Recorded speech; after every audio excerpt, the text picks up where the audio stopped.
Welcome to the introductory presentation of the second annual Diversity Town Hall meeting. I'm Deborah Levine, the editor of the American Diversity Report, and I'm going to begin this wonderful town hall meeting with an overview of diversity, inclusion, equity, and belonging.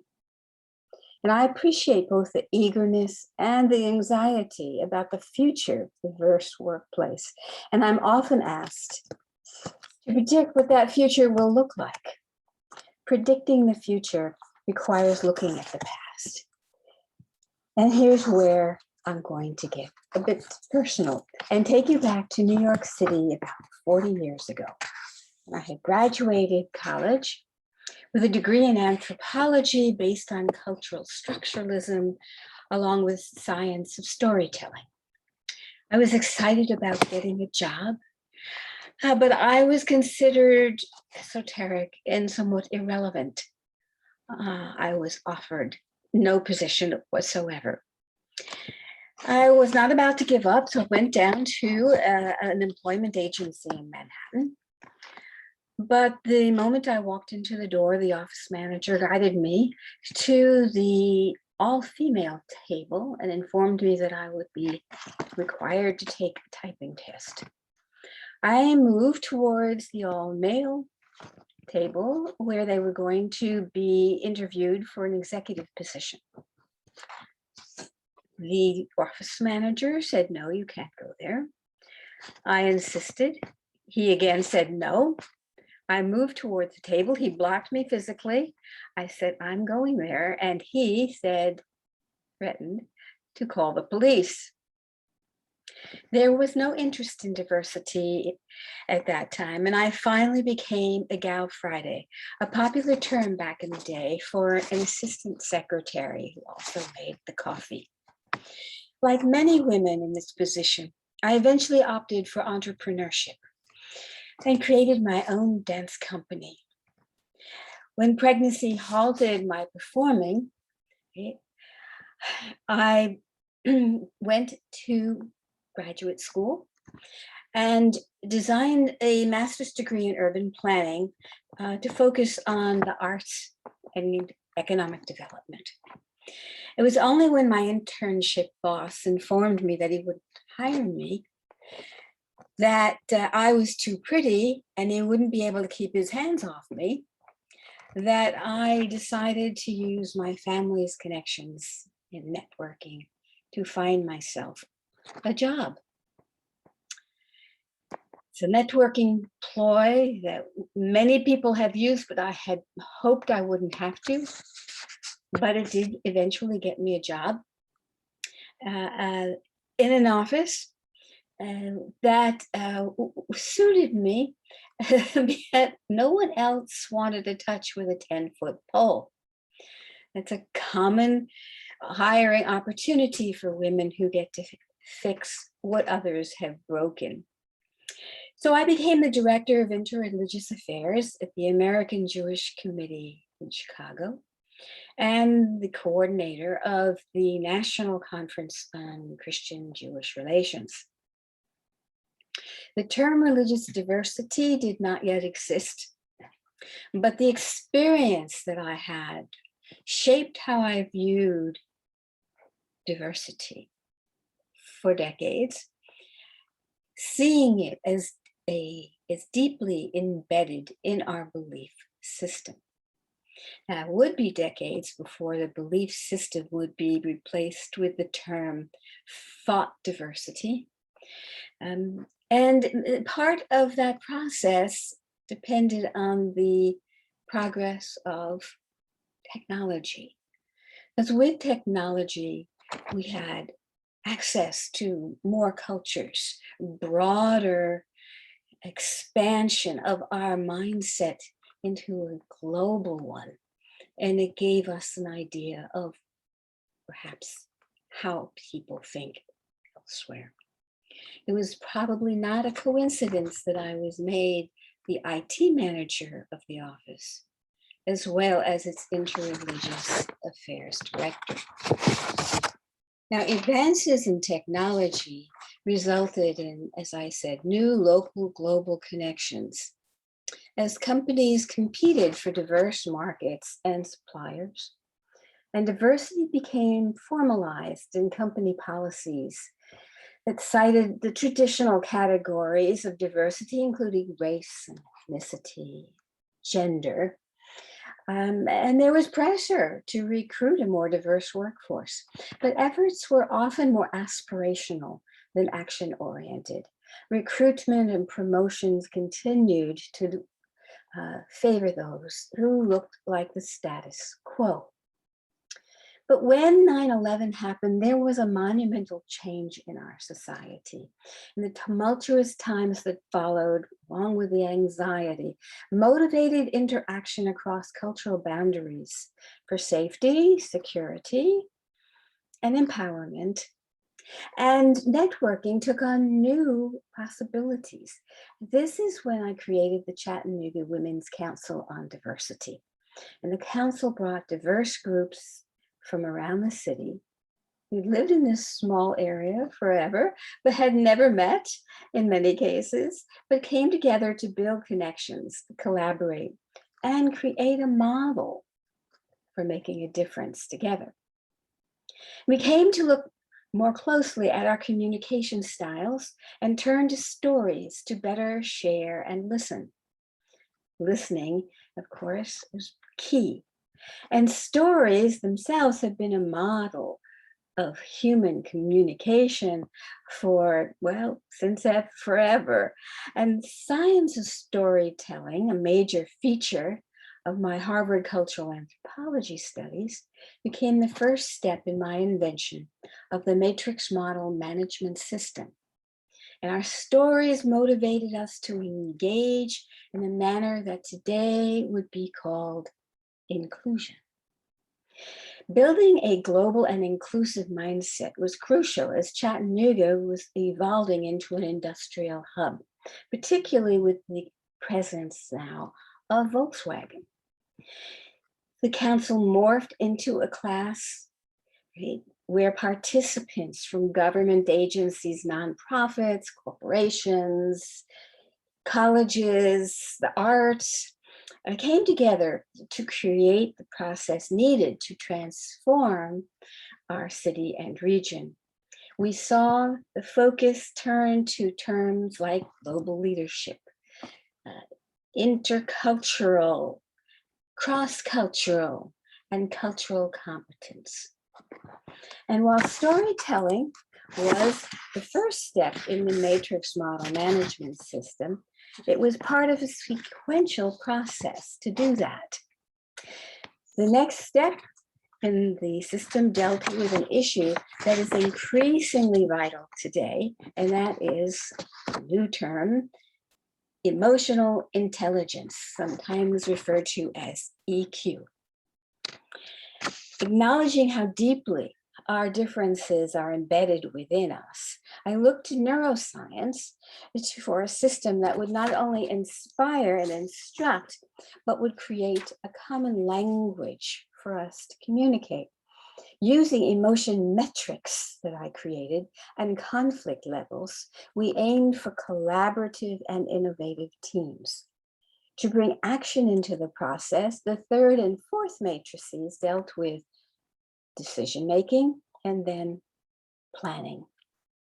But as diligently as we worked, it was evident that more was needed. For diverse teams to evolve and excel, the phrase diversity and inclusion became popular, and D&I efforts expanded, internships and mentoring. Employee resource groups, or ERGs, developed for inclusion of diverse groups. In addition, many companies initiated multicultural events with sharing food and other cultural traditions to introduce people to each other's culture. And there was a renewed look at goals regarding recruitment and hiring and promotions. Yet leadership itself often fell short of D&I goals.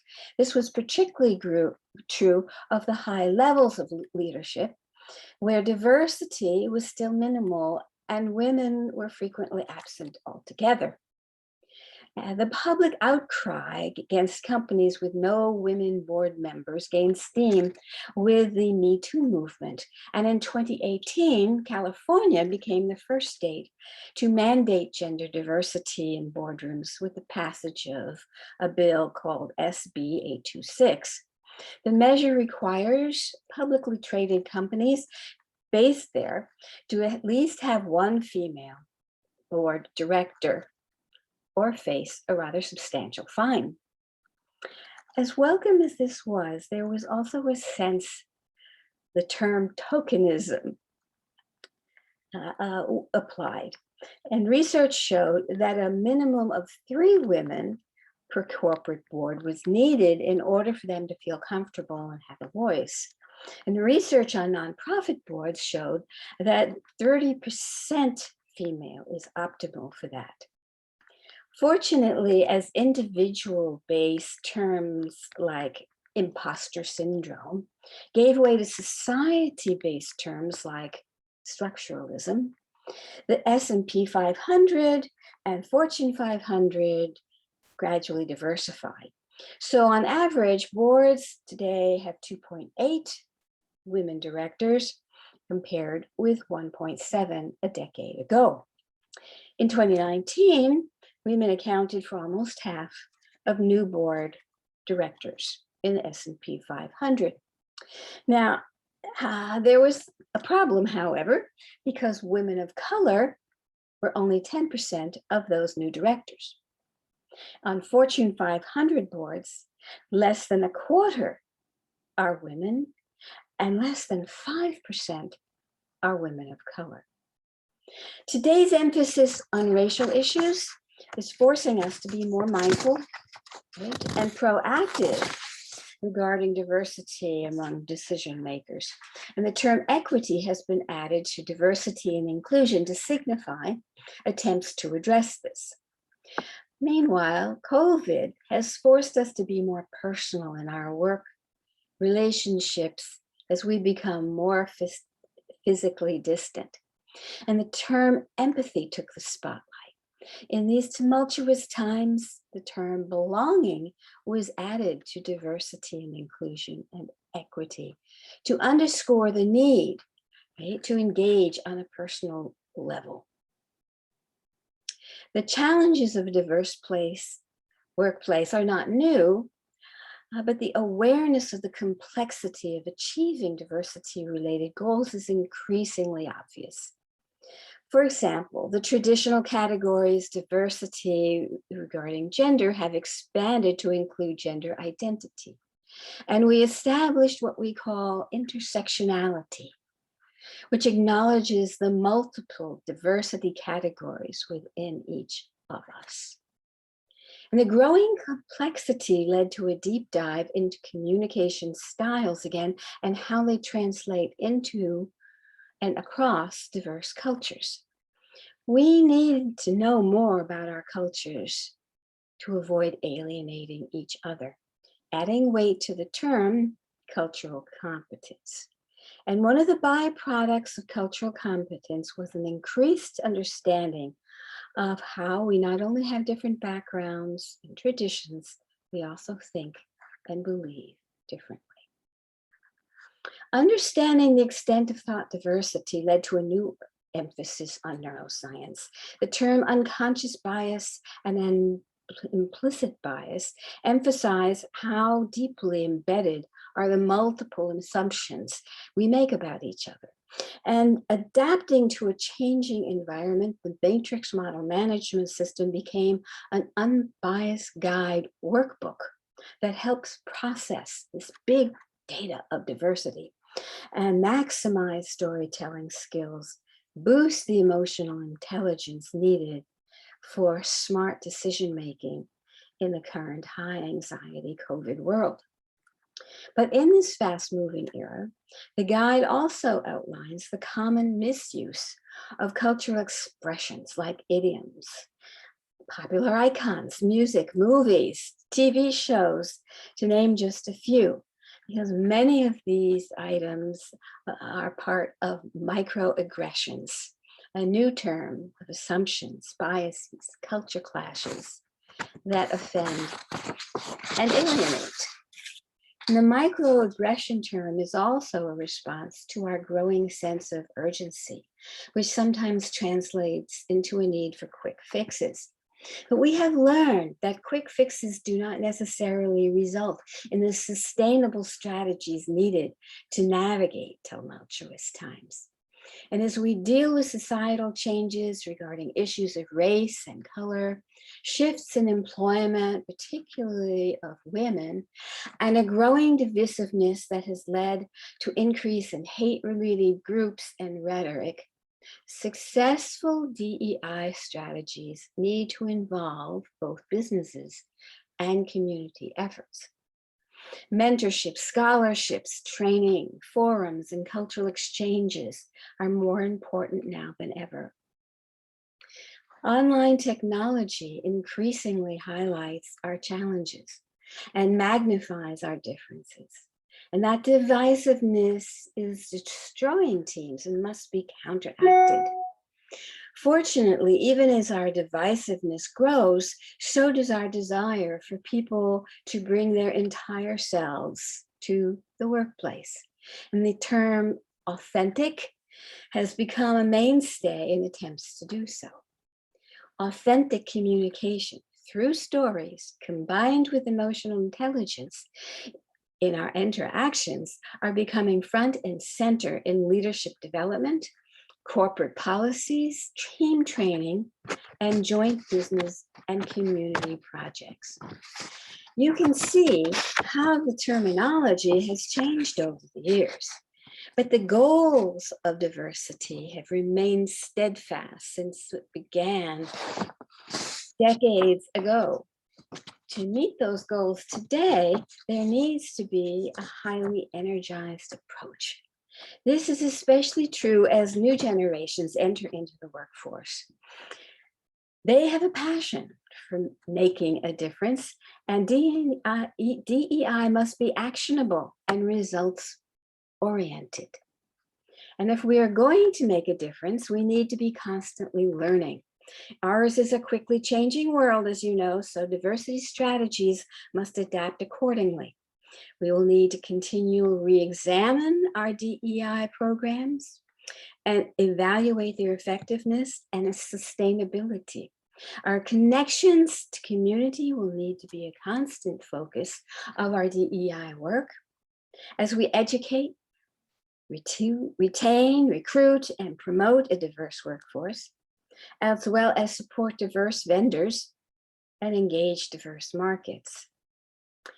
Ongoing learning is central to the cultural competence that allows that engagement. But a major element of that competence has received little attention. That element is religious diversity. Many organizations avoid any discussion of religion, of spirituality, yet our belief systems underlie much of who we are and how we structure our daily lives. This is a constant in the human experience, and it has intensified with the COVID reality. That's why I designed the quick reference religious diversity cards and included them in a book I produced with my colleagues called Religious Diversity at Work. Our goal is not only to address microaggressions, but to demonstrate what's now called allyship.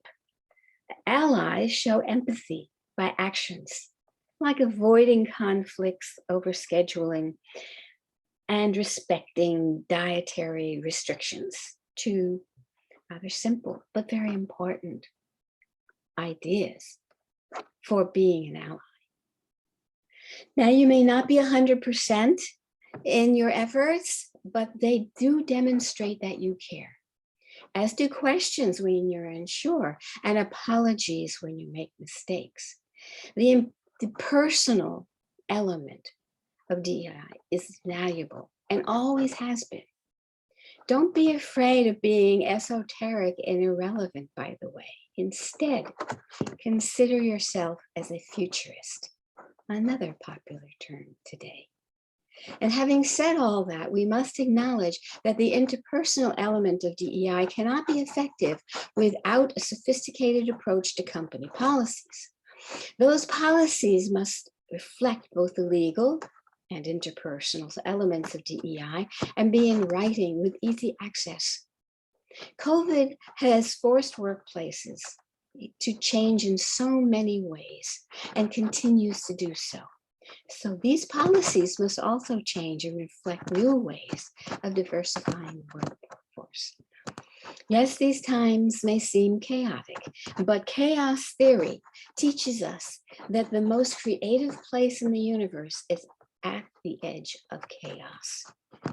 We may be there, but we can take advantage of it. Thank you.